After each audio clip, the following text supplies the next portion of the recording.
Lankan और आप देख रहे हैं देश का सबसे चर्चित प्राइम टाइम कार्यक्रम आर पार।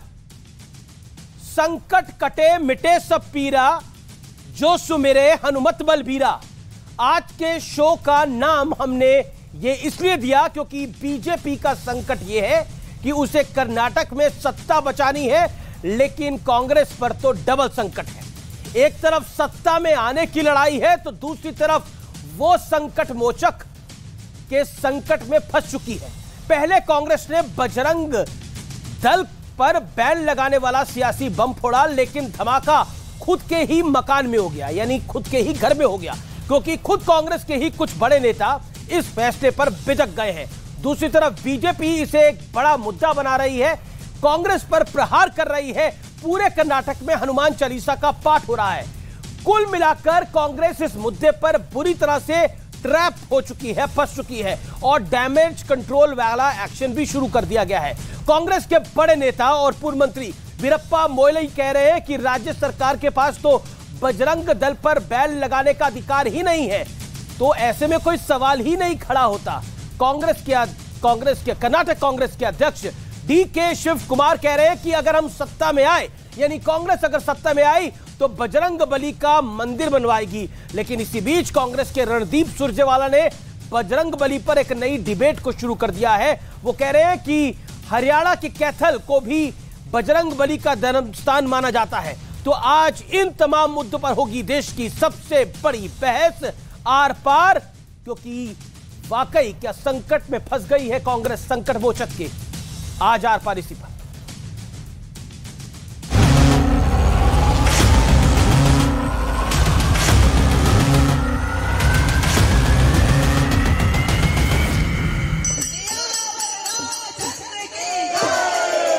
बजरंग दल को बैन करने वाली सोच दिखाकर कांग्रेस ने जो चाल चली, उसका रिजल्ट सामने।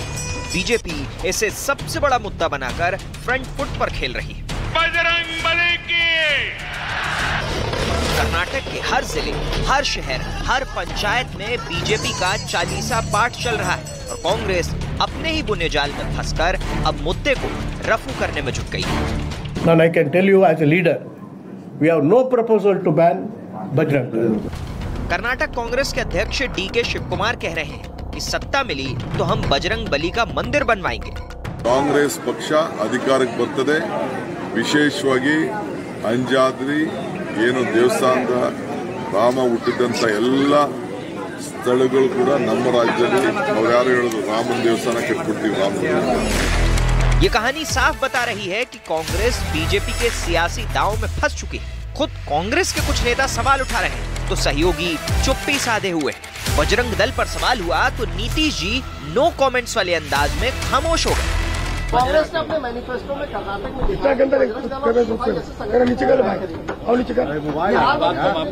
कर्नाटक में हम जीतने के कगार पे हैं, लेकिन अभी तक हमारे गले में पहले जहरीला सांप पड़ गया, अब बजरंगबली को छेड़ दिया, अब हनुमान जी की पूंछ में आग लगा दी। इसकी क्या जरूरत थी? इस बीच कांग्रेस के रणदीप सुरजेवाला ने अलग ही बहस छेड़ दी। I come from Kapistal Kethal, the land of Mahabharata. So there is a Hanuman Tila in the assembly that I represent, which is supposed to be the birthplace of Lord Hanuman. क्या बताना चाहते हैं आप? क्या करना चाहते हैं? आपको कर्नाटक में राजनीति को किधर लेके जाना चाहते हैं आप? सवाल है कि क्या बजरंग दल का मुद्दा उठाकर कांग्रेस ने बड़ा ब्लंडर कर लिया है? आज इसी पर होगी देश की सबसे बड़ी बहस।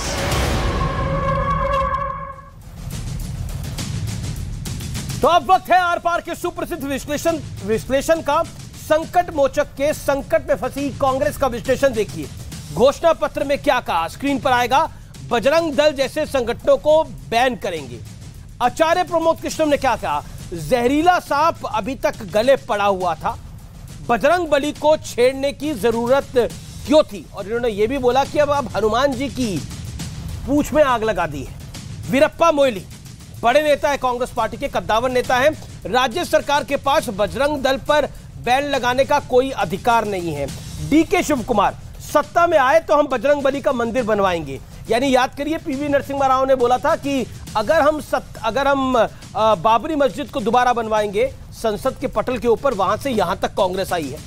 बड़ा सवाल, क्या बीजेपी के जाल में फंसकर कांग्रेस डैमेज कंट्रोल में जुटी है? इस मूल सवाल के साथ, इस बड़े सवाल के साथ आज डिबेट को मैं ओपन करता हूं। मेरे साथ कौन कौन जुड़ रहा है? गौरव भाटिया, प्रवक्ता भारतीय जनता पार्टी के, मेरे साथ सुरेंद्र राजपूत, प्रवक्ता कांग्रेस पार्टी के, मेरे साथ वारिस पठान है, प्रवक्ता AIMIM के, मेरे साथ इमरान पाशा है, प्रवक्ता JDS के। आप तमाम लोगों का स्वागत है इस चर्चा में। मैं सबसे पहले सुरेंद्र राजपूत आपके पास आता हूं। संकट मोचक के संकट में कांग्रेस पार्टी फंस गई है। अब आप ही के वरिष्ठ नेता ये कह रहे हैं कि हमारे पास तो, राज्य सरकार के पास तो अधिकार ही नहीं होता, और एक नेता कह रहे हैं DK शिव कुमार, अगर हम सत्ता में आए तो बजरंगबली का मंदिर बनाएंगे। आखिर ये जलती हुई लकड़ियां उठाने की आवश्यकता क्यों पड़ गई थी? बड़ा मसला है। कहते हैं ना अमीश भाई कि मंगल मूर्ति मारुति नंदन, सकल अमंगल मूल निकंदन। जितनी अमंगलकारी ताकतें हैं सबका मूल को निकंदन करेंगे भगवान हनुमान। और एक चीज मैं आपको बहुत स्पष्ट, हम तो संकट में जब भी आपके शो में आर पार जो देश का सबसे बड़ा शो होता है उसमें कांग्रेस हमेशा संकट में फंसी रहती है। हम चाहे शिमला का नगर निगम का पूरा चुनाव जीत जाए, कोई चर्चा नहीं होती। हिंदुस्तान में बजरंग दल पर तो प्रधानमंत्री जी लगातार बोले, और बजरंग बली और बजरंग दल का अंतर न पता करें। कभी जिंदगी में उन्होंने बजरंग बली के नारे नहीं लगाए। अब आजकल परेशान होकर के मेरे आराध्य भगवान बजरंग बली की शरण में आ रहे हैं। लेकिन बजरंग पूनिया पर चुप है, मेरे देश की बेटियों पर चुप है।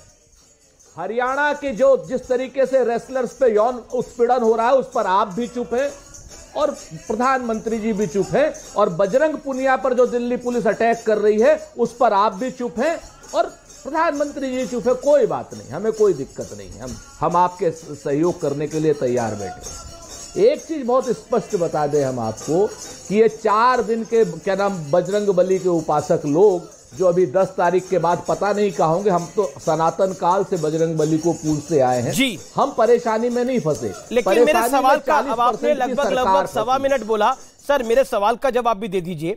ये आचार्य प्रमोद कृष्णम ने कहा कि जहरीला सांप अभी तक गले पड़ा हुआ था, बजरंग बली को छेड़ने की जरूरत क्या थी? और वीरप्पा मोइली कह रहे कि राज्य सरकार के अधिकार में ही नहीं है ये सब कुछ, तो बोलने की आवश्यकता क्यों थी? आपके वरिष्ठ नेता यही बात को कह रहे हैं। DK शिव कुमार कह रहे हैं हम मंदिर बनवाएंगे, और आपकी लोकल लीडरशिप नाराज है इस बात से कि बजरंग दल को इशू क्यों बना दिया सेंट्रल लीडरशिप ने। अरे भाई बहुत, अरे रुकिए ना, रुकिए जरा, ठहरिए सर, को परेशान हो रहे हैं? हम आपको जिम्मेवारी से सारे सवालों का जवाब देते हैं। आचार्य प्रमोद कृष्णन ने क्या कहा वो आचार्य प्रमोद कृष्णन से पूछिए, वो हमारे एक सम्मानित कांग्रेस पार्टी के सदस्य हैं, तो उनकी बात का जवाब देना मेरे लिए कोई बाध्यता नहीं है। वो जैसा समझते होंगे बिल्कुल उन्होंने अपने हिसाब से सही कहा होगा। वीरप्पा मोइली साहब ने जो भी कहा है बिल्कुल ठीक कहा है, लेकिन वीरप्पा मोइली साहब को भी मैं याद, चूंकि कानून के भी मंत्री रहे हैं हमारे, 60 दिन का बैन लगाने की सबको होती है। 2014 में गोवा सरकार ने श्री राम सेना पर बैन लगाया था, जब ये अपने पारीकर साहब मुख्यमंत्री थे, तब क्या हमने भगवान राम पे बैन लगाया था कि श्री राम सेना पे बैन लगाया था भाजपा ने? आज माफी मांगेगी भाजपा, कि श्री राम सेना पर बैन लगाया था। जी इस समय हम लाइव तस्वीरें देख सकते हैं। बीजेपी प्रदेश भर के मंदिरों में, पंचायत मंदिरों में, ये बेंगलुरु की तस्वीर आप देख रहे हैं, हनुमान चालीसा का पाठ कर रही है और लोग उसमें भागीदारी कर रहे हैं। गौरव भाटिया, कांग्रेस अब एक एग्जाम्पल दे रही है और वो कह रही है कि श्री राम सेना पर भी आपने बैन लगाया था गोवा में मनोहर पर्रिकर ने, तो श्री राम पर तो बैन नहीं था, इसीलिए बजरंग दल पर बैन, बजरंगबली पर बैन नहीं है। वो कह रहे हैं बीजेपी संकट में फंसी है, इसलिए उन्हें संकट मोचक याद आ रहे हैं। देखिए अमीर जी, सबसे पहले तो ये कहूंगा, इस बात का मैं उत्तर सेकंड भाग में दूंगा, अगर इस बार समय देंगे तो इस बार भी दे दूंगा, लेकिन मेरा ओपनिंग रिमार्क है, मैं अपनी तरीके से रखना चाहूंगा। मैं बेंगलुरु से ही ये चर्चा कर रहा हूं और जो एक प्रेस वार्ता भी हुई है, आपको मालूम है कितना आक्रोश है यहाँ पे हिंदुओं के मन में। हिंदुओं को लगता है कि कांग्रेस पार्टी नफरत करती है हिंदुओं से, भगवान राम से नफरत करती है। तो सबने देखा था जब कह दिया था भगवान राम काल्पनिक है, और सर्वोच्च न्यायालय में मुकदमा चल रहा था और कहा था सुनवाई 2019 के चुनाव के बाद हो। अब बजरंग बली से भी इनको नफरत हो गई। किस तरह से मैनिफेस्टो में बजरंग दल की तुलना आप पीएफआई से करते ही कहते बैन दोनों पे होगा। अरे पीएफआई तो पहले से ही बैन है अमीश जी। आज यहां पे कांग्रेस पार्टी के मैनिफेस्टो जलाए जा रहे हैं और हिंदू कितना सहिष्णु है, गर्व होता है ये देख के। ये नहीं कहा जा रहा कि सर कलम कर दो, हिंसा नहीं हो रही। बहुत आराम से मंदिर में, घर में, हर जगह हनुमान चालीसा का पाठ हो रहा है। कांग्रेस पार्टी को ये बताने के लिए कि तुमको तो नेस्त नाबूद कर देंगे, ये आर पार की लड़ाई है और देखना सुपड़ा तुम्हारा साफ हो जाएगा। अब अमीश जी कुछ सवाल यहां पे पूछे जाने चाहिए। सबसे पहले सवाल ये पूछा जाना चाहिए, भूपेश बघेल, अशोक गहलोत में इतनी हैसियत है उनकी कि वो बजरंग दल पे बैन लगा दे छत्तीसगढ़ और राजस्थान में? क्या ये चुनावी स्टंट है केवल इसलिए क्योंकि आपको एसडीपीआई का समर्थन चाहिए था? और अमीश जी आप देखिए, टाइमिंग देखिए, क्रोनोलॉजी देखिए। कल जो है एसडीपीआई ने समर्थन दिया कांग्रेस पार्टी को। वो क्यों दिया? क्योंकि इन्होंने तुलना पीएफआई की वो बजरंग दल से करी। और खड़गे जी क्या बोले? एसडीपीआई अच्छी हो गई, जुड़वा भाई बन गई कांग्रेस पार्टी का।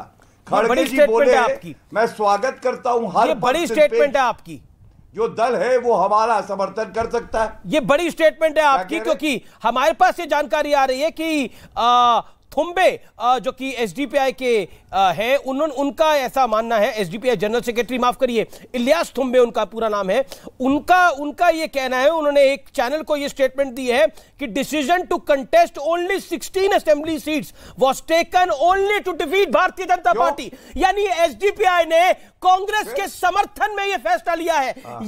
ये clearly SDPI national general secretary का ऑफिशियल स्टेटमेंट आ गया है इलियास थुम्बे का। मैं सीधा रुक करता हूं आप। Okay Gaurav Bhatia, you made your point, Gaurav Bhatia, you made your point. मैं आपसे रिएक्शन मांग रहा हूं इस खबर के ऊपर।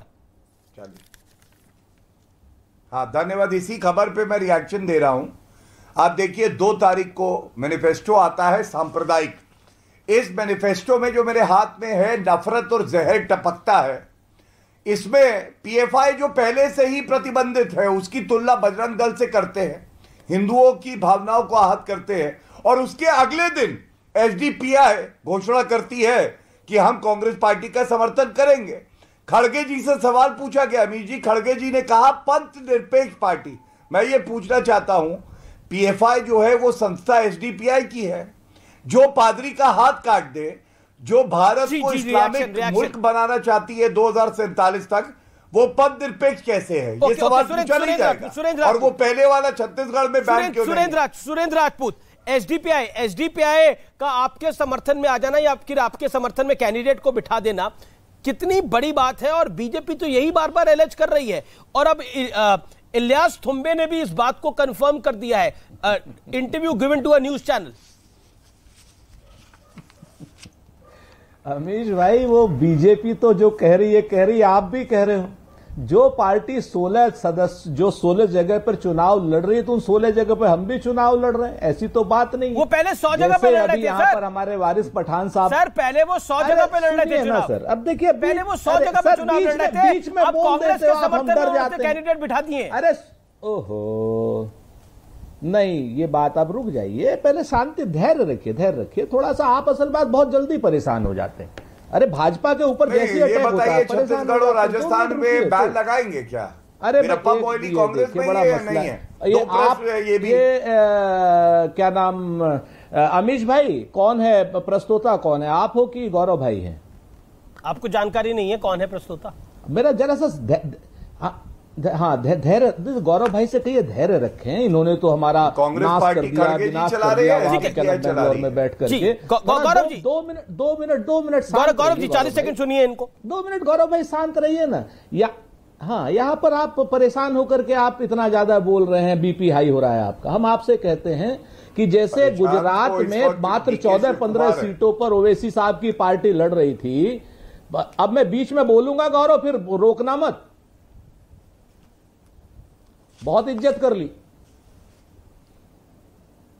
अरे इज्जत क्या कर दी, कोई मतलब एहसान कर दिया, गाली गलौज करोगे? अरे इज्जत क्या कर ली? तुम बदतमीज आदमी हो, तुम एक निर्लज्ज आदमी हो, तुम लगातार बीच में बोलते जा रहे हो, कमेंट्री करते जा रहे हो, तुम्हारे पास ना शऊर है, बेशरम आदमी हो तुम। फिर अभी ये लोग सुनेंगे, क्या करोगे? मेरे प्रश्न का उत्तर दे दीजिए। गाली गलौज करना आता है आपको, मुझे पता है, ठीक है? उसी तुम्हारे दिहाड़ी देते हैं 11 रुपए। मैं बाध्य नहीं हूं तुम्हारे प्रश्न का उत्तर देने के लिए। मैंने सवाल पूछा, आप बताइए।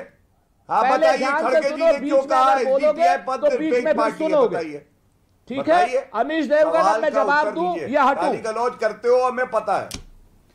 अच्छा गौरव आप 40 सेकंड सुन लीजिए। गौरव जी मेरा निवेदन स्वीकार करिए। सुरेंद्र जी को 40 सेकंड दीजिए, फिर आप अपनी बात को रख लीजिएगा। सुरेंद्र राजपूत, मैं 50 सेकंड दे देता हूं, चुप हूं मैं 50। तो जिस तरीके से एएमआईएम जो थी, वारिस भाई की पार्टी, क्या नाम, गुजरात में 14-15 सीट लड़ रही थी, तो हम आप आरोप लगाते कि बाकी सीटों पर भाजपा को समर्थन दे रही थी। भाई वो अपना अलग दल है, वो ये कह रही है भाजपा को हराएंगे, वो हरावे, हमसे क्या लेना देना। और दूसरा उसने तो ये भी कहा कि हम कांग्रेस को, जनता दल को, सेकुलर को तो लेना देना हमसे क्या है, वो किसी को समर्थन दे या दे, हमने कोई मांगा उससे समर्थन, ना तो हम मांग रहे हैं और जनता दल इस वालों से पूछो वो समर्थन मांग रहे हैं कि नहीं। Imran Pasha JDS spokesperson on screen. Imran Pasha senior leader of JDS, Imran Pasha senior leader of JDS. Hold on, Congress spokesperson Rajput ji, मेरा निवेदन। इमरान पाशा, आपसे मेरा सीधा सवाल है, एसडीपीआई के आपके समर्थन में भी कुछ कैंडिडेट के खड़ी हो रही है जो कांग्रेस का पॉइंट है। एंड माय सेकंड पॉइंट, जो बात डीके शिव कुमार ने बोली है कि वो बजरंगबली के मंदिर बनवाएंगे, उस पर आपका रिएक्शन?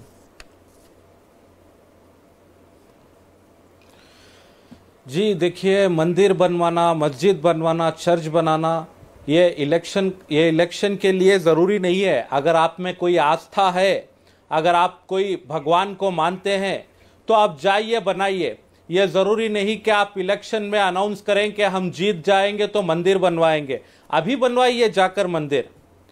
भगवान के पास क्या आप डील कर रहे हैं क्या, कि आप हमें ये दे देंगे तो हम आपको वो दे देंगे करके? और रही बात जब से ये डिबेट्स चल रहे हैं, सारे मुद्दे छप ही गए हैं। मुद्दों के ऊपर लोग गौर करना ही छोड़ चुके हैं। पहले गाली गलौज की चल रही थी, उससे पहले क्या जो भी बाहुबली लोग हैं जो राजनीति में है, नेशनल पार्टीज में, जैसे कि इनके कांग्रेस में, बीजेपी में, वो चल रहा था। अभी आ गए श्री हनुमान जी, बजरंगबली जी। मुझे कंफ्यूजन हो रहा है कि आने वाले दिनों में अगर इनमें से किसी एक पार्टी ने भी यहां पर अपनी हुकूमत बना दी, तो इलेक्शन के प्रचार में जो एक चल रहा है, सिर्फ बातचीत में दंगे कर रहे हैं लोग, कहीं यहां फिर से दंगे ना करवा दे, जैसे कि अमित शाह जी ने कहा था। तो मुझे डर है जी। तो मैं आपके चैनल के माध्यम से गुजारिश कर रहा हूं कर्नाटका की जनता से कि अगर आप कर्नाटका में अमनो अमान कायम रखना चाहते हैं, बरकरार रखना चाहते हैं, जैसे कि दूसरे राज्यों में दंगे चल रहे हैं, उससे दूर रहना चाहते हैं, तो जेडीएस को हुकूमत में लाइए और जेडीएस को पूर्ण, लेकिन जेडीएस तो इनके साथ खुद चली जाएगी जब फाइनल होगा मामला। जेडीएस अपने बूते, तो जो ओपिनियन पोल आ रहे हैं इमरान भाई, उसमें जेडीएस अपने बलबूते तो सरकार बनाती दिख नहीं रही है। कांटे की टक्कर है बीजेपी और कांग्रेस के बीच में। लेकिन पॉइंट यही है, मैं सीधा रुक करता हूं गौरव भाटिया का। Gaurav Bhatia, 30 second reaction. JDS को डर है कि दंगे ना हो जाए। नहीं आ रही है जी वारिस भाई मैं आपके पास आ रहा हूं। वारिस भाई मैं आपको मौका दूंगा। गौरव भाटिया 30 सेकंड, जो बात जेडीएस ने बोली। देखिए अमीर जी, मैं आपको एक बात बिल्कुल स्पष्टता से बताता हूं। मैं कर्नाटका का दौरा भी कर रहा हूं और मैं आपको एक बात बताऊं, बहुत ही ज्वलंत मुद्दा है ये जो भगवान हनुमान का अपमान किया है, हनुमान के अनुयायियों का अपमान किया है। और इसीलिए पहली बार इतिहास में हुआ होगा किसी पार्टी के मैनिफेस्टो को अभी जो है रिलीज करे 2 दिन नहीं हुए और वो जलाया जा रहा है। आप मुझे ये बताइए, इनकी हिम्मत कैसे होती है कि ये लोग हिंदुओं की भावनाओं को आहत बार बार करते रहें और आपको लगता है हिंदू चुपचाप बैठा रहेगा? वो कम से कम ये तो दिखाएगा। चोट तो देगा कि आप चुनाव को हिंदू मुसलमान करना चाहते हैं, इसका मतलब क्या है? गौरव भाटिया, मेरा काउंटर क्वेश्चन है, आप चुनाव को हिंदू मुसलमान करना चाहते हैं? आप कह रहे हैं हिंदू शायद बैठा रहेगा, आप चुनाव को हिंदू मुसलमान करना चाहते हैं? आप मुझे ये बताइए कि बजरंग दल बैन होगी, ये आपने मेरी आवाज बंद कर रखी है, भाजपा ने छपवाया। और हिंदू मुसलमान की जो आप बात कर रहे हैं, मैं एक और बात आपको बता दूं, हनुमान का अपमान इनके एक एमएलए हैं रहीम खान, पूरी भारतीय जनता पार्टी कर रही है, बजरंग दल से भगवान वारिस का रुख करता हूं मैं। वारिस पठान, आपसे मेरा सवाल है और बड़ा सीधा सवाल है। डीके शिव कुमार आपको लगता है डैमेज कंट्रोल कर रहे हैं, जो उन्होंने बोला कि अगर हम सत्ता में आए तो हम हनुमान जी का मंदिर बनाएंगे, और इमरान पाशा जेडीएस के नेता ने बोला अब ये डीलिंग हो रही है कि अगर सरकार में आएंगे तो मंदिर बना देंगे। देखिए अमीश भाई, कर्नाटका का चुनाव चल रहा है, पूरा देश देख रहा है कि एक तरफ है बीजेपी की गवर्नमेंट, एक तरफ है कांग्रेस, और दोनों के अंदर एक होड़ लगी हुई कि कौन बड़ा हिंदू है। पूरी तरह से पोलराइजेशन किया जा रहा है, पूरी तरह से हिंदू मेजोरिटेरियन अपीजमेंट पॉलिटिक्स कर रहे हैं। और मैं तो चाहूंगा कि जो इलेक्शन कमिश्नर चुनाव लड़ा रहा है उस बात का संज्ञान ले पूरी तरह से। बीजेपी वालों ने तो पोलराइजेशन पूरी तरह से स्टार्ट कर दिया, तुष्टिकरण की राजनीति स्टार्ट कर दी। उनको तो मैनिफेस्टो में ये हम आएंगे तो यूसीसी लाएंगे, 4% जो मुसलमान का रिजर्वेशन था ओबीसी कैटेगरी के अंदर उसको भी उन्होंने हटा दिया। और अब तो बात यहां तक आ गई कि ऐसा लग रहा है कि बीजेपी चुनाव का प्रचार नहीं कर रही है, बीजेपी जाके रिलीजन का प्रचार कर रही है।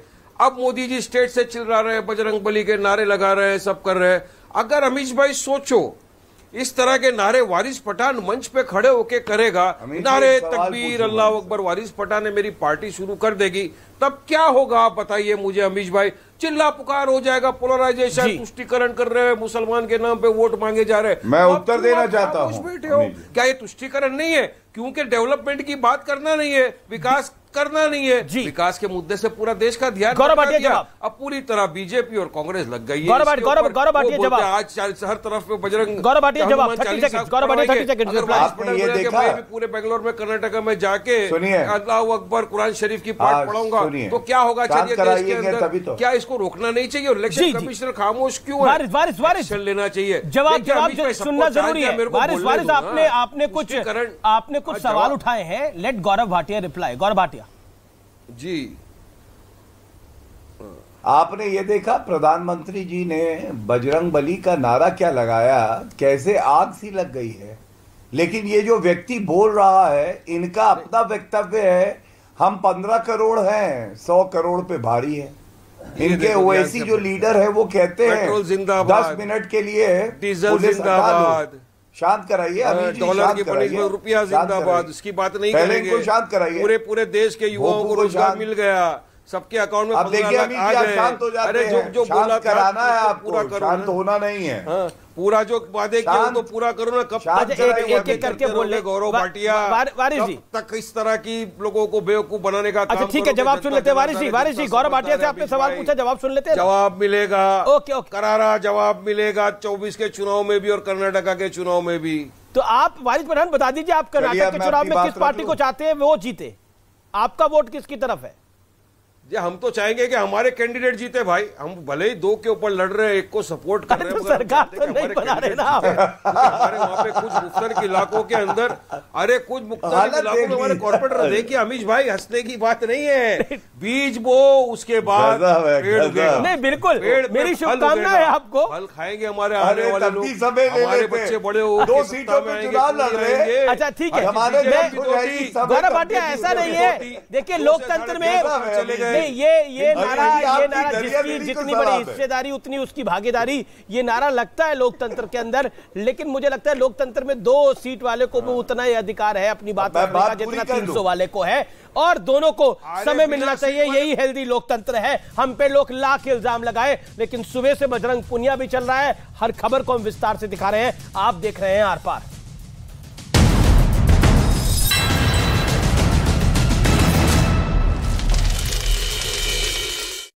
लेकिन अब फाइटर जेट नाम देने का फैसला किया फिनलैंड ने, और ये तब हुआ है जिस दिन मॉस्को में क्रेमलिन पर ड्रोन से हमला होता है और रूस ने आरोप लगाया है कि यूक्रेन इसके लिए जिम्मेदार है। हालांकि यूक्रेन की तरफ से अब तक इसकी जिम्मेदारी ली नहीं गई है। तो कह सकते हैं कि यूक्रेन को एक बड़ा झटका लगा है फिनलैंड की तरफ से, क्योंकि जेलेंस्की को उम्मीद थी कि फिनलैंड की तरफ से उन्हें फाइटर जेट जरूर मिलेगा। तो ये बहुत बड़ा झटका जेलेंस्की को माना जा रहा है। मॉस्को हमले के बाद फिनलैंड ने फैसला किया, जैसा नीरज ने बताया, वो यूक्रेन को फाइटर जेट नहीं देगा। लंबे वक्त से यूक्रेन फिनलैंड से फाइटर जेट लेने की उम्मीद में था, उसके दम पर वो रूस का फाइटर जेट का मुकाबला कर पाएगा, ऐसा वो मान रहा था। फिनलैंड को यूक्रेन की मदद करने का फिनलैंड ने फैसला भी कर लिया था, ऐसा भी माना जा रहा था। नेटो में एंट्री मिलने के बाद फिनलैंड ने बयान भी दिया था कि वो यूक्रेन की मदद करने के लिए तैयार है। लेकिन जो हमला हुआ, क्रेमलिन पर हमला हुआ, फिनलैंड के तेवर बदल गए। फिनलैंड ने कह दिया वो अपने फाइटर जेट यूक्रेन को नहीं देने वाला। ये खबर जेलेंस्की के लिए बहुत बड़ा झटका। उधर मॉस्को में मौजूद रूस के राष्ट्रपति भवन पर हुए हमले के दौरान उस पर 2 लोग चढ़ते हुए दिखाई दिए, जिसका एक वीडियो भी सामने आया, जिसमें राष्ट्रपति भवन की इमारत पर 2 लोग चढ़ते नजर आए। रूस के मीडिया का दावा है कि दोनों लोग 9 मई को होने वाली विक्ट्री डे परेड की तैयारियों में जुटे थे और दोनों सीढ़ियों की मदद से इमारत पर चढ़ रहे थे। तभी आसमान में यूक्रेन के 2 ड्रोन मंडराते दिखाई दिए, जिसके बाद तो वहां हड़कंप मच गया। फौरन रूस की सेना एक्शन में आई और इमारत के ऊपर उड़ते दोनों ड्रोन को तबाह कर दिया गया। माना जा रहा है कि सबसे पहले आसमान में उड़ रहे ड्रोन इन दोनों ने ही देखे थे। यही वो ड्रोन हैं जिन्हें एक के बाद एक सुरक्षा एजेंसियों ने आसमान में ढेर कर दिया। और ब्रेकिंग न्यूज आ रही है यूक्रेन जंग से जुड़ी हुई। जेलेंस्की ने एक बार फिर रूस को क्राइमिया से जोड़ने वाले कर्ज ब्रिज पर हमले की तैयारी कर ली है। यानी यूक्रेन ने एक बार फिर कर्ज ब्रिज को धमाके से उड़ाने का प्लान बना लिया है, यह भी खबर आ रही है। दावा खुद जेलेंस्की के सलाहकार रहे यूक्रेन के एक अधिकारी ने किया है, जिसके मुताबिक आने वाले कुछ दिनों में रूस को क्राइमिया से जोड़ने वाले कर्ज ब्रिज पर भी हमला हो सकता है। मतलब यह कि जेलेंस्की ने एक बार फिर पुतिन के सीने में खंजर घोंपने की तैयारी कर ली। क्रेमलिन पर हमला और कर्ज ब्रिज पर हमले की तैयारी, इसके लिए उनकी सेना पुतिन के जवानों का ध्यान भटकाने में जुटी है। इसी वजह से कर्ज ब्रिज के करीब ही एक हफ्ते में 2 बार हमले किए गए। कहा जा रहा है ये जेलेंस्की की एक सोची समझी रणनीति हो सकती है, ताकि रूस की सेना का ध्यान भटक जाए और उनकी फौज कर्ज ब्रिज को धमाका करके उड़ा दे, जैसा कि उसने पिछले साल 8 अक्टूबर को किया था। उस वक्त भी पुतिन को इसकी जरा भी भनक नहीं लगी थी कि उनके लिए युद्ध में संजीवनी साबित हो रहे कर्ज ब्रिज को तबाह कर दिया जाएगा। लेकिन पिछले साल 8 अक्टूबर को वो हो गया जो पुतिन ने सपने में भी नहीं सोचा था। रूस को क्राइमिया से जोड़ने वाले कर्ज ब्रिज पर ऐसा जोरदार धमाका हुआ कि पूरा रूस दहल उठा था। और अब दावा किया जा रहा है कि जेलेंस्की ने पुतिन को वैसी ही एक और बड़ी चोट देने की तैयारी कर ली है, जिसके लिए उनकी सेना छोटे छोटे हमले करके रूसी सेना का ध्यान भटकाने में लगी है। ऐसा ही एक हमला क्राइमिया के एक गांव में मौजूद बड़े तेल डिपो पर हुआ, जिसकी कई तस्वीरें रूस के मीडिया ने शेयर की। इन तस्वीरों में तेल डिपो किसी ज्वालामुखी जैसा नजर आया। वहां लगी आग सैकड़ों फीट ऊपर तक धधकती दिखाई दी। तेल डिपो से निकलने वाले काले धुएं ने वहां के आसमान को ढक लिया और कुछ ही पलों में वहां हालात काबू से बाहर हो गए, क्योंकि वक्त बीतने के साथ ही तेल डिपो में लगी आग भड़कती चली गई। हालांकि आग लगते ही वहां मौजूद कर्मचारी और सुरक्षा कर्मियों ने मोर्चा संभाल लिया। लेकिन किसी को यह समझ में नहीं आ रहा था कि आग को बुझाया कैसे जाए। हालांकि बाद में तेल डिपो में लगी आग पर काबू पा लिया गया और रूस के मीडिया ने यह आशंका जताई कि आग यूक्रेन के हमले की वजह से लगी। यानी एक हफ्ते के भीतर ही यूक्रेन ने क्राइमिया पर दूसरी बार धावा बोला। इससे पहले पिछले हफ्ते शनिवार को सेवेस्तोपोल शहर के तेल डिपो को निशाना बनाया गया था। लेकिन इस बार जो हमला हुआ उसने रूस के भी पसीने छुड़ा दिए, क्योंकि यह हमला जिस जगह पर किया गया वो कर्ज ब्रिज से सिर्फ 7 किलोमीटर दूर है। यानी एक तरह से देखें तो यूक्रेन ने कर्ज ब्रिज पर ही हमला बोल दिया और इसे ही कर्ज ब्रिज पर हमले का ट्रेलर बताया जा रहा है। यानी आने वाले दिनों में उस पुल पर फिर हमला हो सकता है, जिसकी सुरक्षा के लिए पुतिन ने पूरा जोर लगा रखा है। मॉस्को पर यह ड्रोन हमले के बाद अगर ऐसा हो गया तो यह पुतिन के लिए बहुत बड़ा झटका होगा। हालांकि पिछले साल अक्टूबर में भी जेलेंस्की ने दिखा दिया था कि वो पुतिन पर कितनी आसानी से वार कर सकते हैं। जब उनकी सेना ने कर्ज ब्रिज को बर्बाद करने के लिए धमाका किया था, उस हमले में पुल का एक हिस्सा टूटकर समंदर में गिर गया था। कर्ज ब्रिज पर हुए विस्फोट की वो भयंकर तस्वीरें पूरी दुनिया ने देखी थी। और जेलेंस्की के सलाहकार रहे एक अधिकारी ने यह दावा किया है कि ऐसे ही एक बार फिर हो सकता है, क्योंकि जेलेंस्की की सेना ने कर्ज ब्रिज पर हमले की पूरी तैयारी कर ली है। लेकिन कहा जा रहा है कि अगर इस बार 8 अक्टूबर जैसा हमला हुआ तो फिर पुतिन को कोई नहीं रोक पाएगा। वो यूक्रेन पर मौत बरसा देंगे, जैसा पिछली बार हमले के बाद उन्होंने किया था। तब रूस ने कीव समेत 7 शहरों पर 100 से ज्यादा मिसाइलें बरसाकर कर्ज ब्रिज पर हुए हमले का बदला लिया था। क्योंकि कर्ज ब्रिज पुतिन की बड़ी ताकत भी है और उनकी कमजोरी भी। यही वो पुल है जो रूस को क्राइमिया से जोड़ता है। मतलब यह कि रूस की सेना को भारी भरकम हथियारों के साथ क्राइमिया तक आसानी से यही पुल पहुंचाता है। और इसी वजह से कर्ज ब्रिज पर लगी एक भी चोट पुतिन बर्दाश्त नहीं कर सकते। पिछली बार भी हमले के तुरंत बाद पुतिन ने पुल की मरम्मत का काम शुरू करवा दिया था। इतना ही नहीं, वो खुद कर्च ब्रिज पर गाड़ी चलाकर गुजरते दिखाई दिए थे। रूस ने 2014 में ही यूक्रेन के दक्षिण में मौजूद क्राइमिया पर कब्जा कर लिया था। इसके बाद उसने वहां ये ब्रिज बनाना शुरू किया, क्योंकि रूस और क्राइमिया के बीच कोई सीधा रास्ता नहीं था। 2018 में कर्च स्ट्रेट पर बना यह पुल तैयार हुआ। कर्च स्ट्रेट काला सागर को अजोव सागर से जोड़ती है और रूस काला सागर के इलाके और यूक्रेन के दक्षिण में अपनी सेना और अपने हथियार भेजने के लिए इसी पुल का इस्तेमाल कर रहा है, जिसे ज़ेलेंस्की ने एक बार फिर बर्बाद करने की ठान ली है। और सिर्फ मॉस्को और कर्च ब्रिज ही नहीं, रूस का एक शहर भी लगातार यूक्रेन के निशाने पर है। रूस ने दावा किया कि 2 दिनों के अंदर दूसरी बार ब्रेंस्क शहर में उसकी ट्रेन पर हमला किया गया। बड़ी बात यह है कि यह हमला भी रूस के ब्रेंस्क शहर में ही हुआ। रूस का यह शहर यूक्रेन की सीमा के काफी करीब पड़ता है। इसी वजह से आशंका जताई जा रही है कि इस हमले के पीछे भी यूक्रेन का हाथ हो सकता है, क्योंकि जैसे जैसे जंग आगे बढ़ रही है, रूस के शहरों पर हमले भी बढ़ते जा रहे हैं। रूस के बेलग्रद शहर को तो कई बार ड्रोन से निशाना बनाया गया। बेलग्रद शहर में कभी किसी तेल डिपो को ड्रोन हमले से बर्बाद किया गया, तो कभी हथियारों के गोदाम को उड़ा दिया गया। लेकिन अब बेलग्रद के साथ ही रूस के ब्रेंस्क शहर में भी बार बार धमाके हो रहे हैं। पिछले 2 दिनों में तो लगातार 2 बार वहां ट्रेन को निशाना बनाया गया। एक रोज पहले ब्रेंस्क में एक मालगाड़ी को विस्फोट करके उड़ा दिया गया। इस हमले के बाद जो तस्वीरें सामने आई, उनमें मालगाड़ी के कई डिब्बे पटरी से उतरे हुए नजर आए और वहां रूस के कई अधिकारी जांच करते हुए दिखाई दिए, क्योंकि मालगाड़ी के पटरी से उतरने से पहले वहां एक तेज धमाका हुआ था। ब्रेंस्क के गवर्नर के मुताबिक यह धमाका इतना जोरदार था कि काफी दूर तक उसकी आवाज सुनाई दी। उन्होंने दावा किया कि इस हमले के लिए काफी बड़ी मात्रा में विस्फोटक का इस्तेमाल किया गया। हालांकि इस बात की जानकारी नहीं दी गई कि यह विस्फोटक मालगाड़ी के गुजरने के रास्ते में रखा गया या फिर यह ड्रोन से किया गया कोई हमला था। लेकिन जिस तरह से ब्रेंस्क शहर को निशाना बनाया गया, उससे तो यही लगता है कि यह ड्रोन से किया गया अटैक हो सकता है, क्योंकि अगर इस हमले के पीछे यूक्रेन है तो वो अपनी सीमा में बैठे बैठे आसानी से ब्रेंस्क में हमले को अंजाम दे सकता है, क्योंकि रूस का यह शहर यूक्रेन के उत्तर पश्चिम में सीमा के काफी करीब पड़ता है। यूक्रेन के चर्निव शहर से तो इसकी दूरी महज 350 किलोमीटर है। यानी रूस के इस शहर पर ड्रोन से हमला बोलना यूक्रेन के लिए कोई मुश्किल काम नहीं है। और इसीलिए यह माना जा रहा है कि ब्रेंस्क में जो भी हमले हो रहे हैं उसे ज़ेलेंस्की की फौज ही अंजाम दे रही है। 2 रोज पहले भी ब्रेंस्क में एक मालगाड़ी को विस्फोट करके उड़ा दिया गया था, जिसके बाद रूस के मीडिया ने दावा किया था कि वो हमला यूक्रेन की तरफ से ही किया गया। और उस हमले की भी कई तस्वीरें सामने आई थीं, जिनमें मालगाड़ी का अगला हिस्सा आग की भयानक लपटों में घिरा दिखा। काले धुएं के गुबार से आसपास का पूरा इलाका ढका नजर आया। तब भी रूस ने दावा किया था कि मालगाड़ी के पटरी से उतरने से पहले धमाका हुआ था। यानी 2 दिनों में एक ही तरह से 2 हमलों को अंजाम दिया गया, जिसने रूस के माथे पर भी पसीना ला दिया। उसे यूक्रेन की सीमा के करीब मौजूद ब्रेंस्क शहर की चिंता सताने लगी, क्योंकि मार्च के महीने में तो वहां ऐसा हमला हुआ था जिसे रूस ने आतंकी वारदात तक बता दिया था। मॉस्को में विक्ट्री डे परेड को लेकर चिंता जताई जाने लगी। हालांकि पुतिन के दफ्तर ने यह साफ कह दिया कि 9 मई को होने वाली रूस की विक्ट्री डे परेड पर हमले का कोई असर नहीं पड़ेगा। 9 मई का दिन रूस की फौज के लिए एक बहुत बड़ा और ऐतिहासिक दिन होता है, जब हर साल विक्ट्री डे परेड निकाली जाती है। वेलकम बैक व्यूअर्स, आप देख रहे हैं आर पार न्यूज 18 इंडिया पर, देश का सबसे ज्यादा देखे जाने वाला कार्यक्रम। इस समय की बड़ी ब्रेकिंग स्टोरी है, इस समय की बहुत बड़ी खबर है। प्रधानमंत्री की शिकायत लेकर कांग्रेस चुनाव आयोग पहुंच गई है और हिंदू देवी देवताओं का नाम लेने पर शिकायत करी है। इलेक्शन कमीशन में कांग्रेस शिकायत लेकर पहुंची है, देवी देवताओं के नाम लेने पर शिकायत है। पीएम के रोड शो की भी शिकायत करी गई है कि इससे लोगों को असुविधा होगी, लोग आएंगे।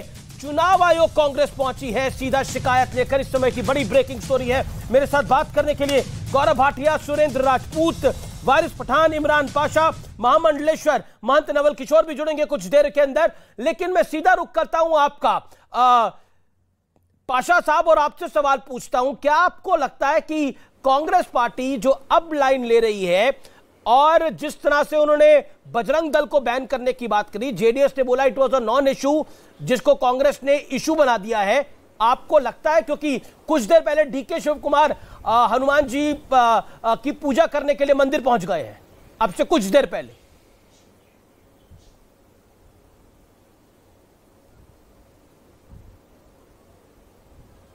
इमरान पाशा। जी हाँ, बिल्कुल, जी अमित जी, बिल्कुल ऐसा ही है। बहुत सारे काम थे, बहुत सारे मुद्दे थे जिनके ऊपर कांग्रेस अपना प्रचार कर सकती थी।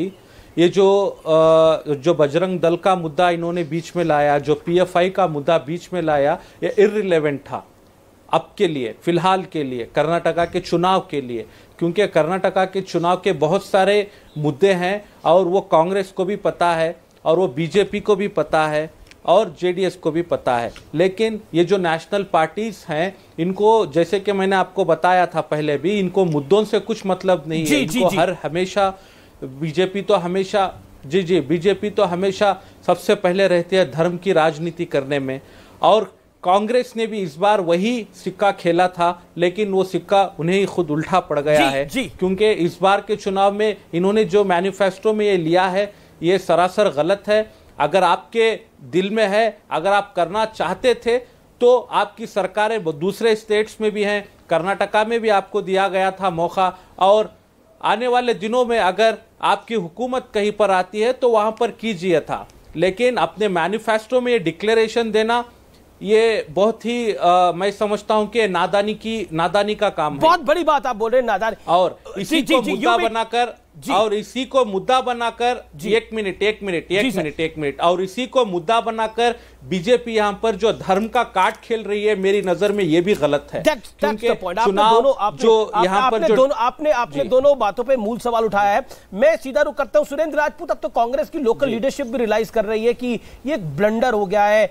डीके शिव कुमार हनुमान मंदिर जा रहे हैं, हनुमान जी के आगे प्रार्थना कर रहे हैं। हो सकता है वो पहले भी करते हो, लेकिन कैमरा यूनिट्स के साथ जा रहे हैं। Point number 1। पॉइंट नंबर 2, वो कह रहे हैं अब हम मंदिर बनाएंगे सत्ता में आने के बाद, जो कि आपके कहीं मैनिफेस्टो का पार्ट नहीं था। जेडीएस के नेता कह रहे हैं कि आखिरकार जो नॉन इशू था उसको इशू क्यों बनाया, इतनी बड़ी नादानी क्यों कर दी। वीरप्पा मोइली भी यही बात कह रहे हैं।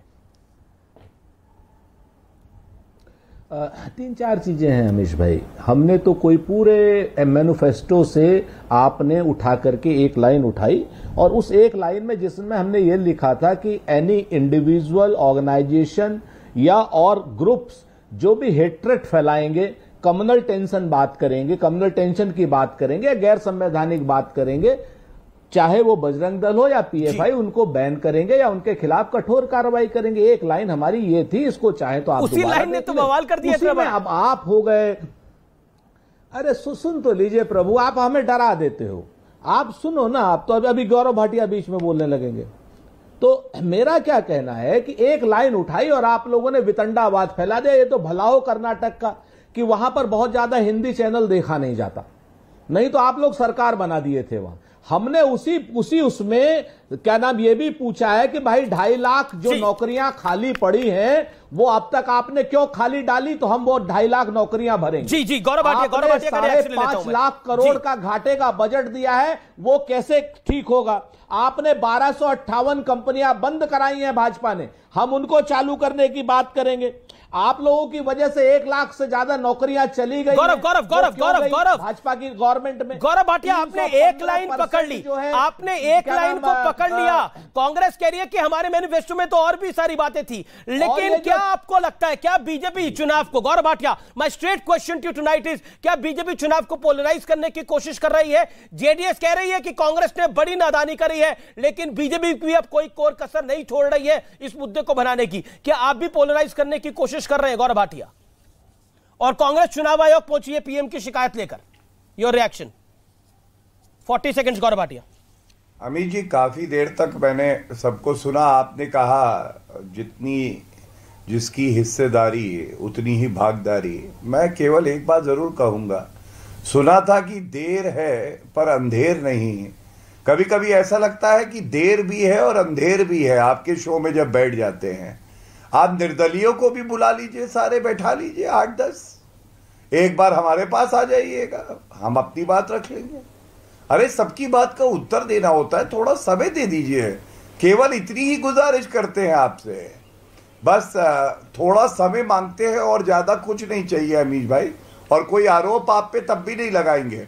इस देश के सबसे बड़े पत्रकार है आप, आपको अंदाजा है, समय मिलेगा, इसीलिए मांगते हैं। आप अपनी बात को रखिए ना गौरव। चुनाव हारने के बाद बहुत समय मिलेगा, आराम से बैठे। धन्यवाद। सुनिए, आप सुनिए, आपने भी ऐसी बात कर दी। आपने कहा कि कांग्रेस पार्टी डैमेज कंट्रोल में है। डैमेज कंट्रोल तो तब किया जाता है जब कुछ बचा हो। यहां पे तो अस्थियां इकट्ठी करने के लिए आ रहे हैं। और क्यों, मैं बताता हूं। क्योंकि इनके मन में हिंदुओं के नफरत कितनी है। कौन सांप्रदायिक राजनीति कर रहा, आप बताइए। मैनिफेस्टो में आप पीएफआई जो पहले ही बैंड है उसकी तुलना बजरंग दल से क्यों करते हैं? क्योंकि बजरंग दल के जो लोग हैं, सदस्य हैं, वो बजरंग बली के अनुयायी हैं और इनको मैसेज देना था तुष्टीकरण का मुसलमानों को कि देखिए हम तुम्हारे साथ हैं। जैसे ही इन्होंने घोषणा करी, एसडीपीआई ने कहा हम कैंडिडेट वापस लेते हैं। दूसरी बात, एक बड़ी बात आपके चैनल पे बताता हूं, इनके एक नेता हैं जिनका एमएलए, उनका नाम है रहीम खान। आपको मालूम है उन्होंने क्या बयान दिया है? उन्होंने कहा है सारे मुसलमानों एक हो जाओ और लिंगायत समाज को और हिंदू समाज को मजा चखा दो। अब आप मुझे बताइए, क्या खड़गे जी, राहुल गांधी कार्रवाई करेंगे उन पे, निकालेंगे उनको पार्टी से? ये क्या दर्शाता है? ये तस्वीरें मैं दिखा रहा हूं डीके शिव कुमार की। डीके शिव कुमार बजरंग बली के आगे माथा टेक रहे हैं और जिसके बाद उन्होंने कहा कि कांग्रेस का अगर शासन आता है तो हम हर जगह हनुमान जी का मंदिर बनाएंगे, ये उन्होंने कहा है। मैं सीधा रुख कर लेता हूं, मेरे साथ पवन खेड़ा भी इस समय जुड़ रहे हैं बातचीत करने के लिए। पवन खेड़ा, मेरा सीधा सवाल है, क्या आपको लगता है कि जो बात जेडीएस कह रही है कि नादानी कर दी कांग्रेस ने, ये विषय था ही नहीं, इसको लाने की कोई आवश्यकता नहीं थी, अब आपके नेता डैमेज कंट्रोल कर रहे हैं? अमीश देवगन जी, आप कहां हैं? अभी दिल्ली में हैं क्या? नोएडा में हैं? जी, आप आ जाइए जरा, मैं कह रहा हूं अगली फ्लाइट लेकर इधर आ जाइए बैंगलोर में, आपको अच्छी चाय पिलाऊंगा और मेरे को आप मत ले जाइए, अकेले घूमिए पूरे राज्य में जी। आपको पता चल जाएगा कि यहाँ क्या माहौल है, क्या मूड है। मुझे मालूम है आप जहां बैठे हैं वहां भी आपको पूरा मूड और माहौल मालूम है। आपको मालूम है, एक आपकी जानकारी के लिए बता दूं, 3000 साल पुराना हनुमान मंदिर मुंबई सरकार ने गिराया। आपको मालूम है यहीं बैंगलोर के पास 150 साल पुराना मंदिर बैंगलोर मेट्रो में गिराया गया। ये हमें सिखा रहे हैं कि हनुमान जी की कैसे सेवा की जाती है। बजरंग दल से तुलना करना बजरंग बली की, मैं क्योंकि बजरंग बली का मैं उपासक हूं, मेरे आराध्य देव हैं, मैं इसको मेरी आस्था पर चोट मानता हूं। और मैं अकेला नहीं हूं, करोड़ों लोग हैं पूरी दुनिया में जो बजरंग बली के उपासक हैं। मैं तो हनुमान चालीसा दिन में 2 या 3 बार पढ़ता, क्योंकि उन्हीं से तो वही तो हमारी रक्षा करते हैं, मोदी जी से और उनकी सरकार के लोगों से जी। तो ये हमें न सिखाएं तो अच्छा रहेगा। और मोदी जी को तो कम से कम अपने पद की मर्यादा का विशेष ध्यान रखना चाहिए। इस बड़े सी लोकतंत्र के प्रधानमंत्री हैं जी। इस पद पर रहकर तुलना करना बजरंग बली की बजरंग दल से पूरे देश का अपमान है, लोकतंत्र का अपमान है, सनातन धर्म का अपमान है और मेरे जैसे कई भक्तों की आस्था पर भी चोट है। जी, आप ये मुझे बताइए अमीश भाई जी, शिवसेना को इन्होंने धोखा दिया, उनकी पीठ पे एक तरह से छुरा मारा, क्या वो छत्रपति शिवाजी महाराज का अपमान माना जाएगा? शिव जी का अपमान माना जाएगा? राम सेना पर मनोहर पारिकर साहब जो अब हमारे बीच में नहीं रहे, उन्होंने बैन लगाया, क्या वो श्री राम का, प्रभु भगवान राम का अपमान माना जाएगा?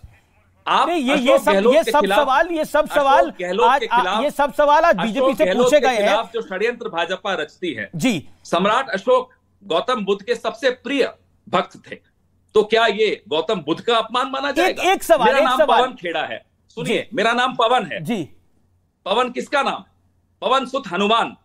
हेमंता बिस्वा शर्मा माफी मांगे मुझसे, मेरे लिए पुलिस भेज दी, क्या हनुमान जी का अपमान था वो? अरे कैसी मजाक की बात कर रहे हैं। मैं ये आप बीजेपी को छोड़िए, मैं आपके मेरी बात सुनिए, आप बीजेपी मेरी बात सुनिए, मैंने सुना, आपको सुना, काउंटर सवाल तो पूछने दीजिए। खत्म नहीं हुई अमीश भाई मेरी बात नहीं, आप प्लीज मेक योर पॉइंट। तो एक परिपक्व लोकतंत्र में प्रधानमंत्री को परिपक्व दिखना भी चाहिए, सुनाई देना भी चाहिए, और लोकतंत्र का स्वास्थ्य की रक्षा करना प्रधानमंत्री का कर्तव्य भी है और अधिकार भी।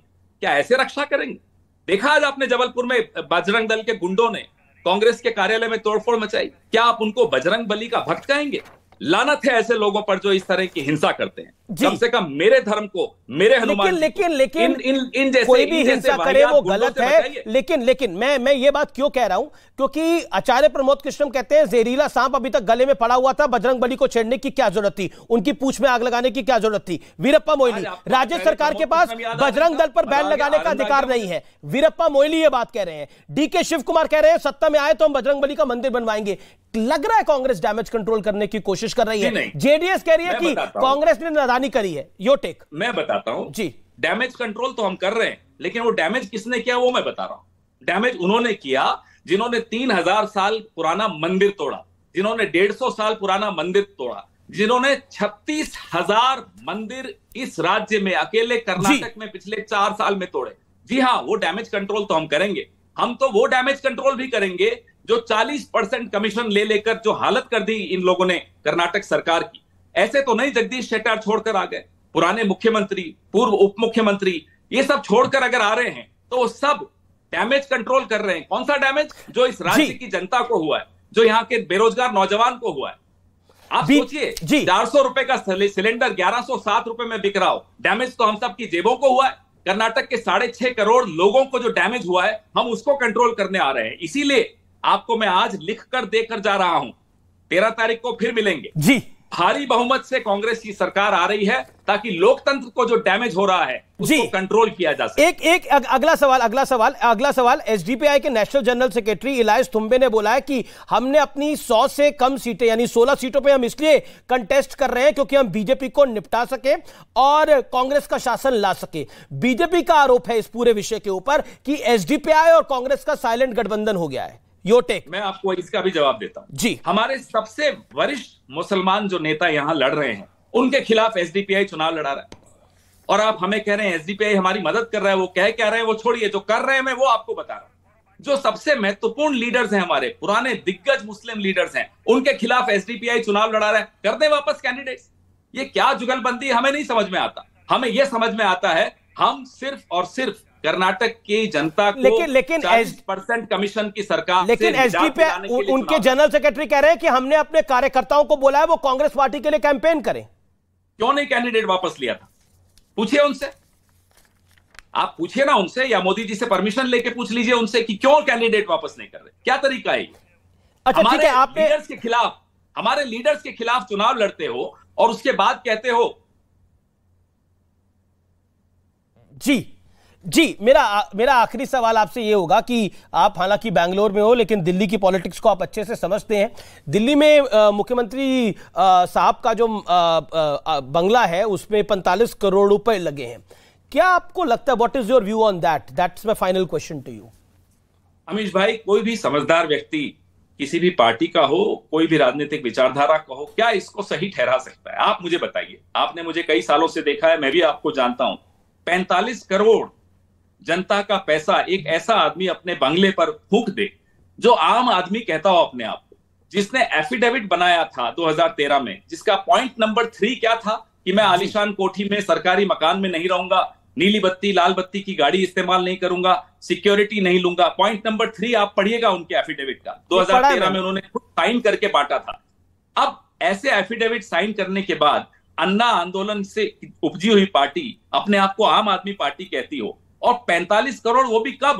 कोविड के दौरान जब लोग त्राही कर रहे थे, ऑक्सीजन की तलाश में थे, अस्पतालों में बेड्स की तलाश में थे, तब 45 करोड़ पवन खेड़ा, एक विधि का विधान होता है। एक शीला जी के लिए अरविंद जी ने कहा था एक समय पर उनके घर में 10 एसी लगे हुए हैं, लेकिन आज 10 एसी तो छोड़िए, 45 करोड़ रुपए लगाए गए हैं, 8-8 लाख के पर्दे लगाए गए हैं। मुझे नहीं पता कि 8 लाख का पर्दा दिखता कैसा है, कभी जाऊंगा तो देखूंगा कि 8 लाख का पर्दा कैसे दिखता है। आपको पता है 8 लाख का पर्दा कैसा होता है?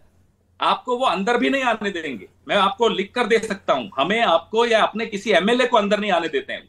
आपने तो पर्दे की बात की, मैंने तो कभी जिंदगी में नहीं सुना था कि वियतनामीज पर्ल मार्बल, मैं तो पहली बार सुना जी। पर्ल मार्बल और लाखों रुपए के स्विमिंग पूल बनाए गए। पिताजी के लिए जो इन्होंने कमरा बनाया उसमें जो वार्डरोब है वो 12 लाख का है। मेरा बड़ा मन है कि एक बार वो घर देखूं, देख तो लें कि ये पर्ल मार्बल होता क्या है।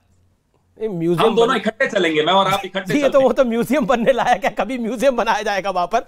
चलिए, museum of the death of democracy ji, इसका नाम ये रखना चाहिए जी। लोकतंत्र की हत्या का म्यूजियम है ये जी। बिल्कुल, कॉमन मैन जब कोविड से पीड़ित था तब इस तरह का खर्चा हो रहा था। निश्चित तौर पर ये आम आदमी को झकझोरती है ये बात, जब आम आदमी ऑक्सीजन के लिए तरस रहा था, जिंदगी के लिए तरस रहा था, लाइफ के लिए तरस रहा था, दवाइयों के लिए की दिक्कत थी। और ऐसा नहीं है कि सब शासन, चाहे वो राजस्थान की सरकार हो, चाहे वो उत्तर प्रदेश की सरकार हो, सब शासन लगे हुए थे लोगों को सुविधा पहुंचाने में, लेकिन दिल्ली की सरकार में इस तरह का घर बन रहा था। ये वाकई चौंकाने वाली खबर है। It is a shocking story.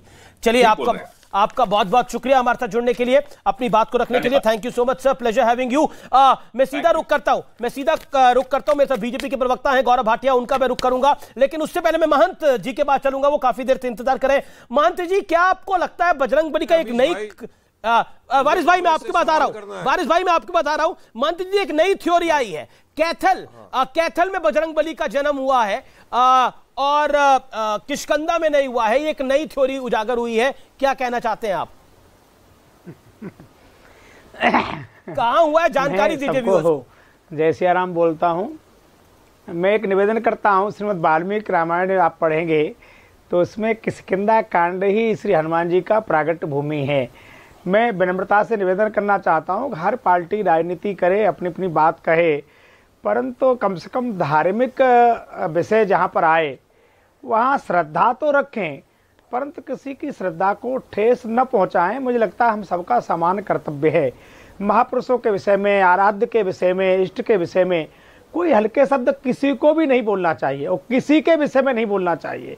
परंतु दुर्भाग्य है क्या, इस देश में जब से देश स्वतंत्र हुआ है, कहीं न कहीं राजनीति में कुछ लोगों को प्रसन्न करने के लिए एक तरफ पक्ष लिया जाता है, दूसरे तरफ कहीं न कहीं दुत्कारा जाता है, विपक्ष किया जाता है।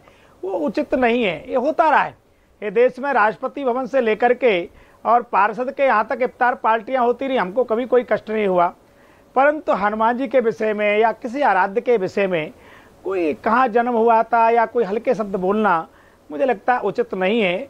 और जहाँ तक मैं बजरंग दल की बात करूँ, बजरंग दल में देश के नौजवान जुड़े हुए हैं और बजरंग दल में कोई ऐसा व्यक्ति नहीं जुड़ा है जो कहीं कानून का उल्लंघन करता हो, कहीं मर्यादा का उल्लंघन करता हो। हाँ, हो सकता है कुछ लोग पटके पहन करके कुछ गड़बड़ कर देते हो, तो मैं नहीं कह सकता, परंतु बजरंग दल चाहे विश्व हिंदू परिषद या संघ के परिवार में जो लोग जुड़े हैं, वहाँ व्यक्ति का निर्माण होता है, चरित्र निर्माण होता है। वहाँ किसी को कानून उल्लंघन करने का या संविधान के विपरीत जाने का अधिकार किसी को नहीं, किसी नागरिक को नहीं है। और मैं विश्वास के साथ कहता हूँ, कोई बजरंग दल का कार्यकर्ता अमानवीय कृत्य नहीं करता, किसी का अपमान नहीं करता।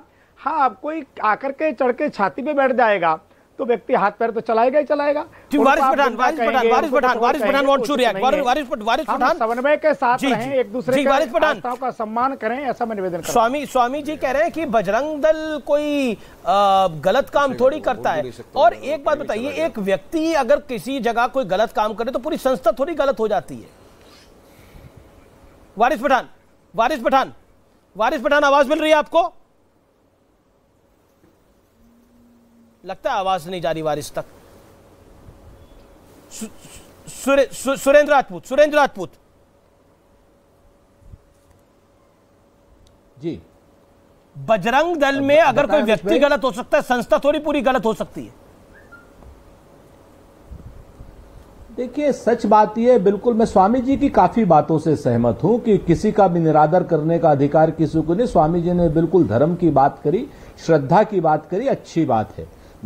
लेकिन मैं स्वामी जी से विनम्रता पूर्वक कहना चाह रहा हूं कि बजरंग दल में तमाम ऐसे लोग ग्रुप हो गए हैं और तमाम ऐसे लोग हो गए जो कहीं ना कहीं आतंकित करने का काम करते हैं, गलत काम। जैसे मोनू मानेसर ने वहां पर दो हत्याएं करी सीधे से, तो इसका निश्चित तौर पर इसका प्रतिकार किया जाना चाहिए। और बजरंग दल में जितने लोग, अगर कोई गैर कानूनी काम करेगा तो उसके खिलाफ कठोर कार्रवाई होगी। पूरी संस्था को बैन करने की बात कर रहे हैं ना, पॉइंट यही है। गैर कानूनी ji, okay. Waris Pathan want to add something. Waris Pathan, मैं बता रहा हूं आपसे, अगर सुनिए अमीश भाई, अरे प्लीज सर बोलने दीजिए।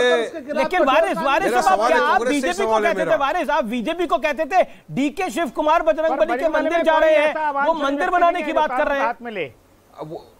यही तो मेरा सवाल है। अभी मैं कांग्रेस के प्रवक्ता को सुन रहा था अमीश भाई, उन्होंने 4000 साल पुराने मंदिर की बात की, 3000 साल पुराने मंदिर की बात की। डीके साहब जा रहे हैं हनुमान मंदिर में, माथा टेक रहे हैं, हनुमान मंदिर बनाने की बात करें, और वहीं पे ये बोलते हैं कि मुसलमानों के इनको 90% वोट चाहिए।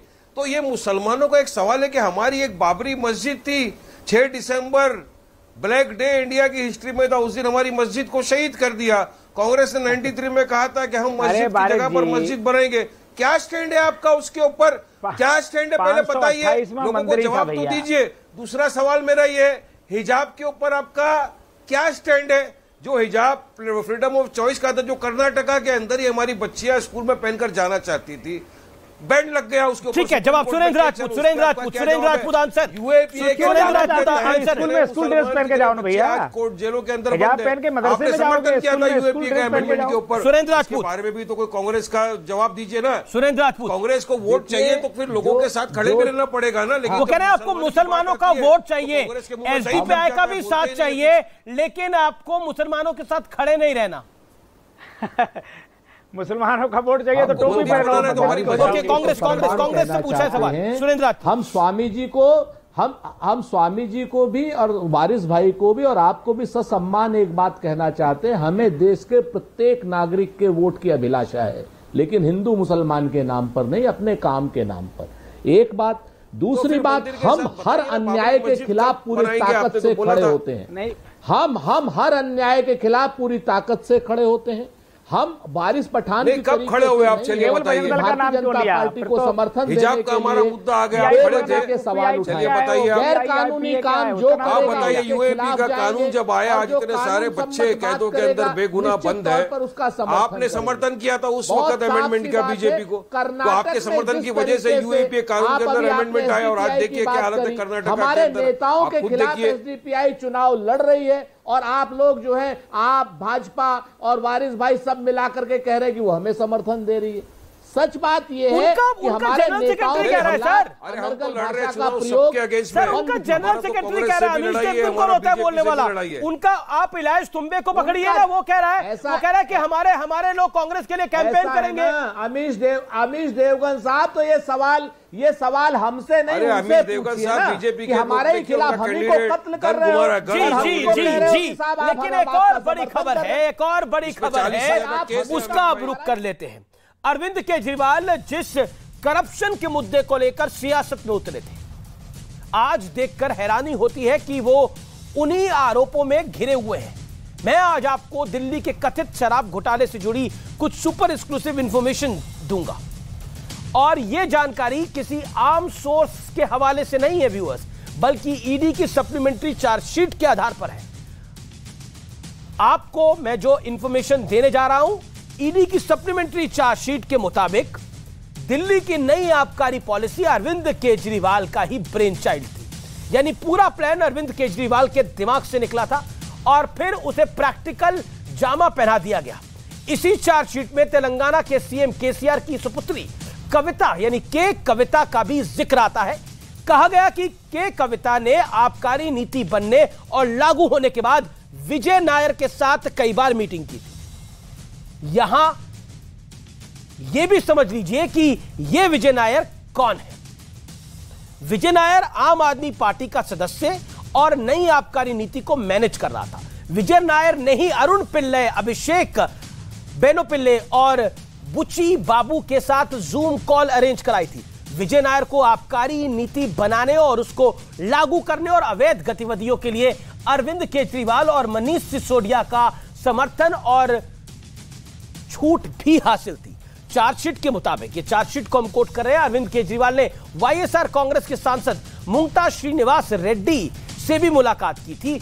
इस मामले में ईडी मुंगता श्रीनिवास के बेटे राघव श्रीनिवास को गिरफ्तार ऑलरेडी कर चुकी है। जिस पार्टी की नींव भ्रष्टाचार के खिलाफ लड़ाई के लिए पड़ी थी, उसके मुखिया, कई मुख्य नेता भ्रष्टाचार के आरोपों में इस समय घिर चुके हैं। मुद्दा सिर्फ लिकर पॉलिसी का नहीं है, अरविंद केजरीवाल के घर का भी है। बीजेपी के कई नेताओं ने गूगल अर्थ की कुछ तस्वीरें शेयर कर डाली हैं। इससे अरविंद केजरीवाल के घर की 2013 से 2022 के बीच की एरियल तस्वीर शामिल है। वो तस्वीरें मैं आपको दिखाऊंगा अभी, यह आप देख रहे हैं स्क्रीन पर। 2013 में दिल्ली के मुख्यमंत्री अरविंद केजरीवाल के घर का बिल्ट अप एरिया 317 यानी 317 स्क्वायर मीटर था, जबकि घर के पीछे घना जंगल दिखाई दे रहा था। 2021 आते आते घर के पीछे वाला जंगल साफ हो गया और वहां नए घर का निर्माण भी हो गया। यह तस्वीर में आप देख सकते हैं, यानी जहां कभी घना जंगल था वहां 1130 स्क्वायर मीटर का, पहले कितने स्क्वायर मीटर का था याद करिए, और अब 1130 स्क्वायर मीटर का नया आलीशान घर बन चुका था। अगर इन दावों में दम है तो 2013 से 2022 तक अरविंद केजरीवाल के घर का बिल्टअप एरिया 356% बढ़ चुका है। हालांकि जितना मुखर आम आदमी पार्टी हर मुद्दे पर होती है, अरविंद केजरीवाल के घर वाले मुद्दे पर उतना ही सन्नाटा है, उतना ही मौन है। अब इस हालात को देखकर वो गाना याद आता है कि क्या से क्या हो गए देखते देखते। आज फिलहाल इतना ही। आप देखते रहिए न्यूज़ 18 इंडिया, आर पार। और अब देखिए अमन चोपड़ा के साथ